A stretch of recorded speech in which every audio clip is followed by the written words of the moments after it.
اعوذ باللہ من الشیطان الرجیم، بسم اللہ الرحمن الرحیم۔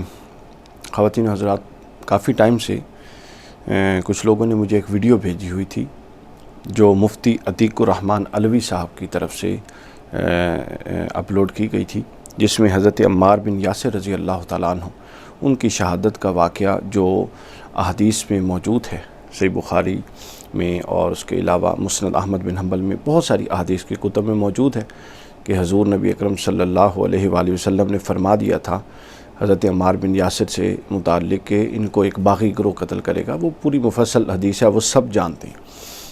علوی صاحب نے یہاں پر اس حدیث کو بیان کر کے جو اس حدیث کا اس کی تفصیل بیان کی، جو اس کے اندر علمی بددیانتی کا ثبوت دیا، جو اس کے اندر ڈنڈی مارنے کی کوشش کی، یہ نہایت ہی افسوسناک بات ہے، نہایت ہی قابل مذمت بات ہے۔ آپ نے ان کا پورا کلپ سن لیجئے، 3-4 منٹ کی زحمت فرمائیے، اس کے بعد میں آپ کو بتاتا ہوں کہ اصل حدیث کیا ہے اور وہ کیا کہہ رہی ہیں۔ تو مفتی صاحب، پھر اس روایت کا کیا معنی اور مفہوم ہوگا اور اس کی کیا حقیقت ہوگی کہ نبی علیہ السلام نے فرمایا تھا کہ عمار کو ایک باغی گروہ قتل کرے گا، جبکہ عمار رضی اللہ تعالیٰ عنہ تو حضرت امیر معاویہ کے گروہ سے ہی شہید ہوئے ہیں؟ یہ آپ کو کسی نے کہہ دیا کہ حضرت امیر معاویہ کے گروہ سے شہید ہوئے ہیں؟ اس روایت کو ذرا توجہ سے پڑھیں۔ وَيْحَ عمار تَقْتُلُكَ الْفِئَةُ الْبَاغِيَةُ، عمار کو ایک باغی گروہ قتل کرے گا۔ تَدْعُوهُمْ إِلَى الْجَنَّةِ وَيَدْعُونَكَ إِلَى النَّارِ، عمار تو ان کو جنت کی طرف بلائے گا اور وہ تجھ کو جہنم۔ تو یہ حدیث آپ اس گروہ پر فٹ کر رہے ہیں، ذرا توجہ رکھیں، ذرا ہوش کریں کہ کیا حضرت معاویہ رضی اللہ عنہ اور ان کا سارا گروہ جو تھا وہ جہنم کی طرف بلانے والا تھا؟ نہیں۔ کیا حضرت معاویہ رضی اللہ عنہ اور ان کا سارا گروہ کیا وہ جہنم کی طرف بلانے والا تھا؟ جہنم کی طرف بلانے والا نہیں۔ اس کا مطلب یہ ہے کہ اس روایت سے مراد یہ پورا گروہ نہیں ہے۔ ہاں، اس کی حقیقت میں آپ کو سمجھا دیتا ہوں۔ پہلے ترجمے پر غور کریں اور پھر مختلف زاویوں سے یہ بات میں آپ کے سامنے رکھوں گا۔ پہلی بات یہ ہے کہ نبی علیہ الصلوۃ والسلام نے یہ نہیں فرمایا کہ عمار کو جو گروہ قتل کرے گا وہ باغی بن جائے گا، یہ نہیں فرمایا۔ کیا فرمایا؟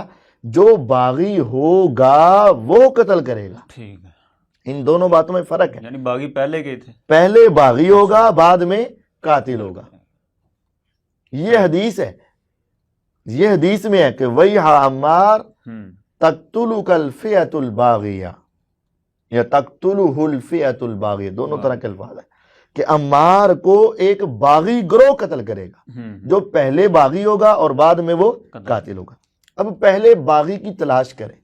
باغی کی تعریف آپ نے سمجھ لی کہ جو خلیفہ وقت کی خلافت کا انکار کرے اور اس کے خلاف خروج کرے۔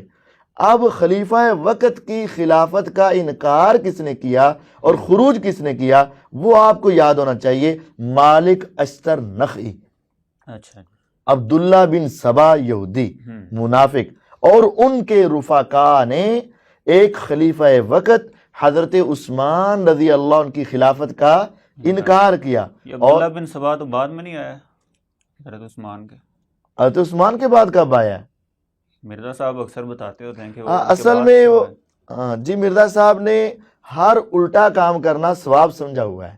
تو مرزا صاحب نے یہ بہت بڑا جھوٹ بولا تھا، اور یہ میں نے اپنے ریسرچ پیپر میں اس کی پوری تفصیل بھی بتائی ہے کہ عبداللہ بن سبا یہودی تھا، منافق تھا، رافضی تھا، اور یہ ان گروہوں میں شامل تھا۔ تو یہ مرزا صاحب اس کو بچانے کی بھرپور کوشش کرتے ہیں۔ تو عبداللہ بن سبا، مالک اشتر نخعی اور ان کے سارے رفقا نے حضرت عثمان رضی اللہ عنہ کی خلافت کا انکار بھی کیا اور ان کے خلاف خروج بھی کیا۔ یہ بن گیا باغی گروہ، اور اسی باغی گروہ نے بعد میں حضرت عمار بن یاسر رضی اللہ عنہ کو کیا کیا؟ شہید کیا۔ اور انہی کے بارے میں ہے تدعوہم الی الجنہ ویدعونک الی النار۔ نہیں تو یہ مالک اشتر تو حضرت علی رضی اللہ تعالیٰ عنہ کے گروہ میں تھا نا؟ ہاں جی، تو کیا ہوا؟ تو عمار رضی اللہ تعالیٰ عنہ تو دوسرے گروہ سے قتل ہو گیا نا؟ اس کے بہت سارے دلائل بھی ملتے ہیں مسند احمد وغیرہ میں۔ جی وہ دلائل میں آپ کے سن لیتا ہوں، پہلی آپ کی بات کا جواب دیتا ہوں کہ حضرت علی رضی اللہ عنہ کے گروہ میں مالک اشتر نخعی ہے، تو انہوں نے اپنے گروہ کے ساتھی کو کیسے شہید کر دی؟ یہی سوال ہے نا آپ کا. ہاں جی. آپ اگر ان کی پچھلی ہسٹری دیکھیں تو آپ کو یہ پریشانی نہیں ہوگی. جی آپ نے ان کی پوری تفصیلات سنی ہوگی. وہ جو شگوفے فرما رہے تھے میں اس کی تھوڑی وضاحت عرض کر دینا چاہ رہا ہوں. یہ حدیث جس کی وہ ایک طرح کا وہ حدیث کا انکار کر رہی ہیں، حالانکہ وہ خود اہل حدیث ہیں، لیکن اس حدیث کا، حدیث صحیح کا، جس کا درجہ علامہ البانی اور دیگر تمام محدثین نے صحیح لکھا، جو بخاری میں بھی صحیح درجے کی ہے، مسند احمد میں بھی صحیح درجے کی ہے، انہوں نے بہرحال اس کو بڑی صراحت کے ساتھ اس کا انکار ہی کر دیا ایک طرح سے. اب وہ حدیث سن لیجئے، اس کے بعد میں بتاتا ہوں کہ یہ کہنا اور کرنا کیا چاہ رہے تھے. یہ حدیث صحیح بخاری کے اندر ہے جی، حدیث نمبر 447 انٹرنیشنل نمبرنگ کے مطابق، اور یہ امام بخاری نے اس کو بیان فرمایا ہے کہ حضرت اکرمہ سے روایت ہے کہ ابن عباس رضی اللہ عنہ نے مجھ سے اور اپنے صاحبزادے علی سے فرمایا کہ دونوں حضرت ابو سعید کے پاس جاؤ اور ان سے حدیث سنو. ہم گئے تو وہ اپنے باغ کو درست کر رہے تھے. انہوں نے اپنی چادر لے کر لپیٹی اور ہم سے باتیں کرنے لگے، یہاں تک کہ مسجد نبوی کی تعمیر کا ذکر آ گیا. فرمایا کہ ہم ایک ایک اینٹ اٹھا کر لاتے تھے، لیکن حضرت عمار بن یاسر دو دو اینٹیں اٹھا کر لاتے تھے. تو جب وہ دو دو اٹھا کر لاتے تھے تو حضور نبی اکرم صلی اللہ علیہ وسلم نے ان کو دیکھا، ان کے کپڑوں سے مٹی کو جھاڑا یا ان کے سر سے مٹی کو جھاڑا، اور پھر آپ نے فرمایا وائے ہو اے عمار، افسوس ہو کہ تجھ کو ایک باغی گروہ قتل کرے گا. یہ ان کو جنت کی طرف بلائیں گے، یعنی عمار بن یاسر، اور وہ انہیں جہنم کی طرف بلائیں گے. حدیث کے لفظ سن لیجئے جو حضور علیہ السلام نے آخری حصہ جو متعلق ہے، حضور نے کیا فرمایا؟ وَيَقُولُ وَيْحَ عَمَّارٍ تَقْتُلُهُ الْفِئَةُ الْبَاغِيَّةُ يَدْعُوهُمْ إِلَى الْجَنَّةِ وَيَدْعُونَهُ إِلَى النَّارِ. جس کو عمار جنت کی طرف بلائے گا اور یہ عمار کو جہنم کی طرف بلائیں گے. یہی حدیث صحیح بخاری میں ہی ایک اور جگہ آئی ہے اور بالکل اس کے یہی الفاظ ہیں، اور وہ حدیث نمبر ہے 2812. حضور علیہ الصلوۃ والسلام نے فرمایا، اس میں بھی یہی لفظ ہیں، قال ویح عمار تقتلہ الفئۃ الباغیۃ عمار یدعوہم الی اللہ، وہاں تھا یدعوہم الی الجنہ، یہاں ہے یدعوہم الی اللہ ویدعونہ الی النار. عمار ان کو جنت کی طرف بلائیں گے اور وہ عمار کو جہنم کی طرف بلائیں گے، نار کی طرف، آگ کی طرف بلائیں گے. کتنی سری حدیث ہے. ابن حجر کو اٹھا لیجئے، اس پر آپ البدایہ والنہایہ کو اٹھا لیجئے، ابن اسیر الکامل کو اٹھا لیجئے، احکام السلطانیہ ماوردی کو اٹھا لیجئے، کسی کو اٹھا لیجئے آپ، سب نے فئۃ الباغیہ اور اس حدیث کا اطلاق جو حضرت عمار کی شہادت سے متعلق تھی، اس کو جنگ صفین حضرت مولا کائنات حضرت علی کرم اللہ وجہ الکریم اور حضرت سیدنا امیر معاویہ رضی اللہ تعالی عنہ، ان کے درمیان جو مخاصمت صفین کے مقام پر ہوئی تھی، اس سے متعلق کیا ہے اس پوری کی پوری روایت کو. اب آ جائیے، یہ حدیث جو ہے جو میں نے بیان کر دی، یہی حدیث پاک مسند احمد بن حنبل میں بھی ہے 11850، پھر مسند احمد بن حنبل میں 11853، 11854 اور 12345. یہ مسند احمد بن حنبل میں بھی اتنی جگہوں پر موجود ہے. اس کے بعد ایک اگلی حدیث پاک اب میں بتانا چاہ رہا ہوں کہ یہ چاہ کیا رہے تھے، کہنا کیا چاہ رہے تھے اور ہوا کیا. اب جو علوی صاحب بیان فرما رہے تھے، نام انہوں نے علوی صاحب رکھا ہوا ہے اپنا، لیکن حقیقتاً یہ بغض سے بھرا ہوا ہے پورا کا پورا جو ان کا موقف ہے. اب میں آپ کو عرض کر دیتا ہوں. مسند احمد بن حنبل کی ایک حدیث پاک ہے سامعین، 12344 حدیث نمبر، اور اس کا سٹیٹس صحیح ہے، حدیث صحیح ہے مسند احمد کی.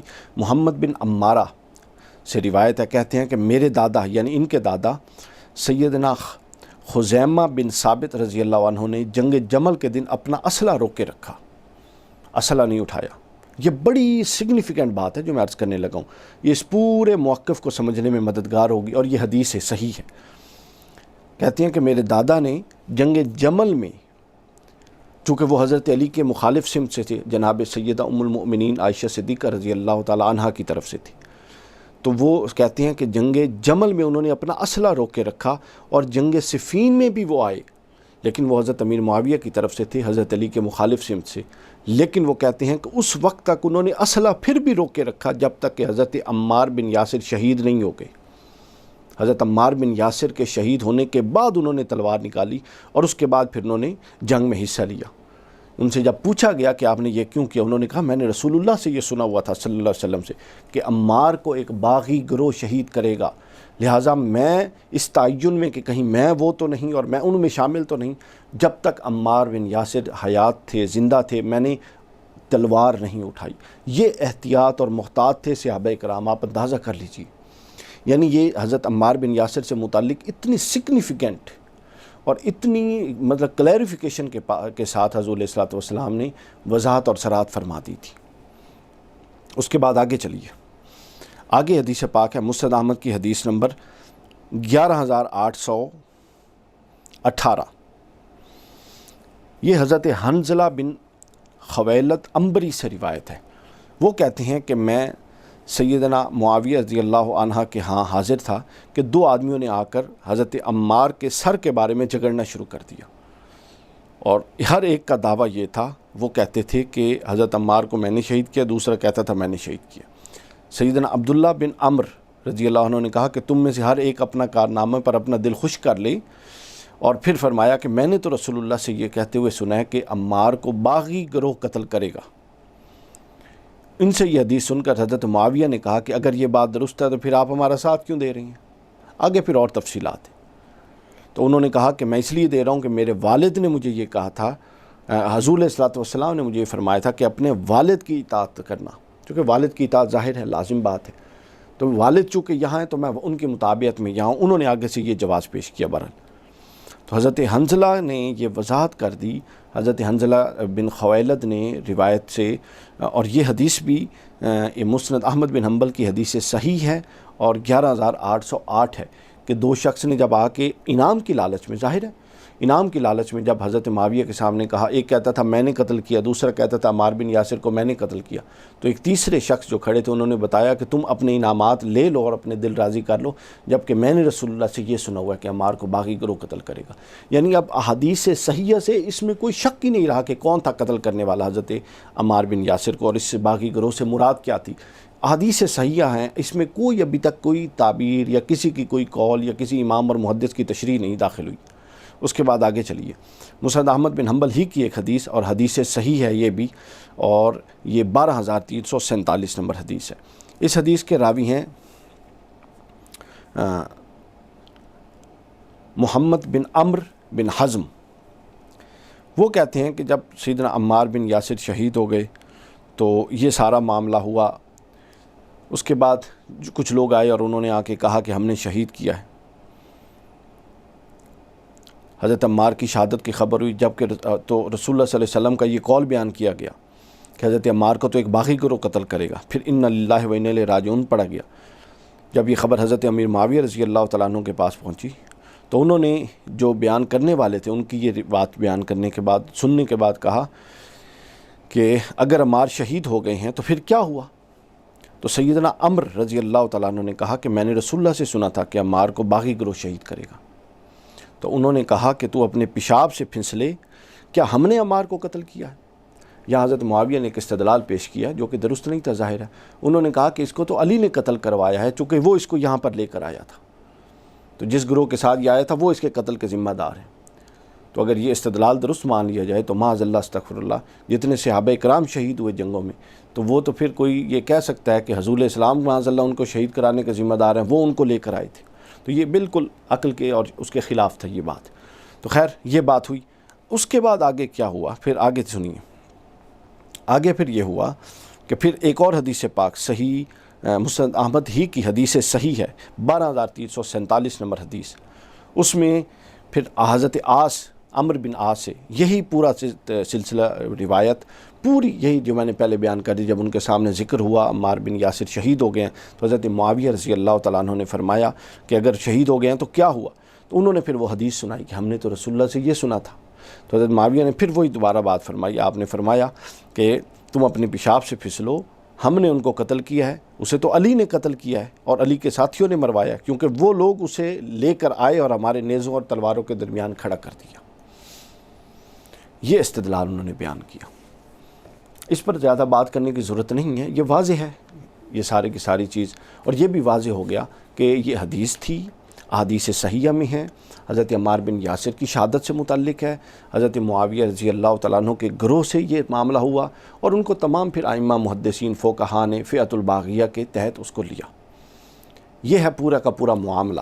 اب آپ آ جائیں یہ جو مفتی عتیق الرحمن علوی صاحب تھے، یہ اس حدیث کی اس کا کیا حال کر رہے تھے۔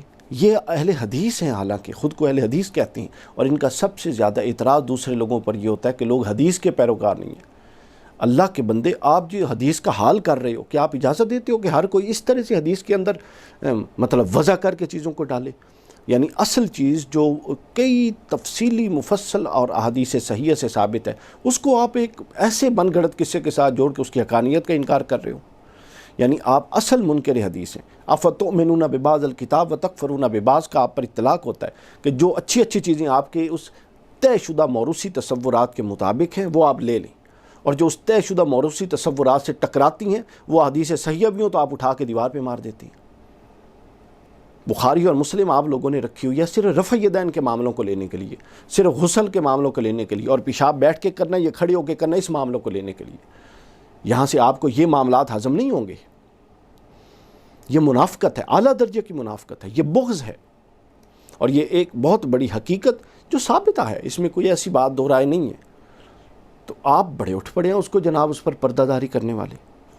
اگر یہی حال ہر کوئی احادیث صحیحہ جو سیاستہ کے اندر اور خاص طور پہ بخاری مسلم میں جس پر مدار اہل سنت کے عقائد کا، یہی حال ہر کوئی کرنے لگ جائے ان احادیث سے متعلق جو ان کے اپنے موروثی عقائد سے ٹکراتے ہیں، تو کیا آپ یہ استدلال قبول کریں گے؟ خدا کا خوف کریں اور اس جہالت کی موت سے پیچھے ہٹ جائیں، جہالت سے پیچھے ہٹ جائیں۔ اور آپ نے اور بہت ساری اس کے اندر مطلب بے معنی باتیں کی ہیں، لا یعنی قسم کی باتیں کی ہیں۔ آپ کا یہ کہنا تھا کہ خلیفہ اچھا، اب آپ نے کیا کہا کہ یہ حدیث جو میں نے پورا سامعین کرام موقف بتا دیا حدیث صحیحہ سے، ان حضرت صاحب نے فرمایا کہ یہ جو فئہ باغیہ ہے یہ عبداللہ بن سبا، مالک اشتر اور یہ جو اور وہ لوگ کچھ جو حضرت عثمان رضی اللہ تعالیٰ عنہ کی خلافت کے مخالف تھے، ان سے وہ لوگ مراد ہیں، کیونکہ انہوں نے لفظ بولا ہے، انہوں نے خلیفہ راشد یعنی حضرت سیدنا عثمان بن عفان رضی اللہ تعالیٰ عنہ ان کے خلاف خروج کیا تھا۔ اب یہ بات کہیں ثابت نہیں ہے، لیکن یہ موقف بالکل درست ہے کہ جس نے بھی خلیفہ راشد کے خلاف خروج کیا وہ فئہ باغیہ ہے، بالکل ٹھیک ہے۔ اب دو چیزیں ہیں، کیا اس حدیث جو اسپیسیفک ہے صفین سے متعلق، اس کا وہاں اطلاق کرنا درست ہے کہ نہیں؟ دوسرا، پھر انہوں نے وہ ہمت نہیں کی، یہاں تک تو بتا دیا کہ جو سیدنا عثمان سے ٹکرائے، اور چونکہ وہ خلیفہ راشد اور خلیفہ برحق تھے اہل سنت کے نزدیک، ہمارے نزدیک، تو ان سے جو ٹکرایا وہ بالکل باغی۔ تو گویا جو حضرت مولا کائنات جو خلیفہ راشد حضرت علی کے خلاف خروج ہوا، وہاں پر آ کے انہوں نے نہیں بتایا کہ وہ فئہ باغیہ کون تھا جو خلیفہ راشد علی ابن ابی طالب کے خلاف جس کا خروج ہوا۔ اور پھر عقل کا حال دیکھ لیجئے، کہتے ہیں مالک اشتر اور یہ وہ لوگ تھے جو ان کے آگے سوال کرنے والا ہے نا، اس اللہ کے بندے نے ان کو 4 دفعہ لاجواب کیا اور یہ چکری دے کے اس کو نکل جاتے تھے۔ مطلب اب یہ کہتے ہیں کہ مالک اشتر اور یہ لوگ جو سارے تھے یہ فئہ باغیہ تھے جنہوں نے حضرت عمار بن یاسر کو شہید کیا۔ وہ عقل کا ناخن لو، عمار بن یاسر اور مالک اشتر یہ دونوں حضرت علی کی طرف سے تھے جو حضرت امیر معاویہ کے لشکر سے برسر پیکار تھے۔ اب وہ تو حلیف تھے، اکٹھے جنگ کر رہے تھے، بلکہ حضرت جو مالک اشتر تھے یہ حضرت علی کی میت میں اور پھر عمار بن یاسر کی میت میں لڑ رہے تھے، تو انہوں نے اس کو مار دیا۔ ایسی لا یعنی بات جس کا کتاب سے، سنت سے، علم سے تعلق ہی نہیں ہے، اور یہ آپ نے صرف اس لیے فرمائی، بغض ہے آپ کے اندر۔ آپ نے بخاری اور مسلم کے اندر صرف اس کے اندر سے رفع یدین اور طہارت کے مسائل لینے ہیں، باقی آپ ایکچولی آپ نے حدیث کا انکار کیا، منکر حدیث ہوئے آپ۔ اس سے توبہ ضروری ہے تاکہ پتہ لگے حقائق کیا تھے۔ تاریخی معاملات میں بہت کچھ افراط و تفریط ہے، لیکن جو معاملات احادیث صحیحہ سے ثابت ہیں ان میں کوئی افراط و تفریط نہیں، اس میں ہم نے حق اور جو حق پر نہیں اس کا بالکل واضح دیکھنا ہے اور اس پر عمل کرنا ہے۔ تو لہٰذا خدا کا خوف کیجئے، ان چیزوں سے نکلیے اور اس سے بلکہ توبہ کیجئے کہ آپ نے احادیث سے، اور حضور نے فرمایا کہ ایک ایسی بات جو میں نے نہیں کی، میرے ساتھ منسوب کی گئی، وہ ٹھکانہ جہنم میں تیار کر لے، اور جس نے پھر اس کی تعبیر صحیح بات جانتے ہوئے بھی غلط کی اور غلط چیز پر منطبق کیا. کیوں منطبق کیا؟ چونکہ اپنے موروثی عقائد کا اس بات کرنا مقصود تھا. تو یہ بھی گمراہی اور فسق ہے جس کا آپ نے ارتکاب کیا. اللہ تعالی ہمارے حال پر رحم و کرم فرمائے. یہ معاملہ جو تھا یہ بالکل صراحت کے ساتھ آپ کوئی محدث جس نے بخاری کی اپنا شرح کی ہوئی ہے جو پرانی اور جن پر اعتماد ہے امت کا، کوئی شرح اٹھا لیں، سب نے ان احادیث کا اطلاق صفین کے معاملے میں کیا ہے، اور موصوف نے اس کی ایک ایسی لا یعنی تعبیر کیا جس کا نہ سر ہے نہ پاؤں ہے. اللہ تعالیٰ ہم سب کو اپنی ہدایت سے نوازے.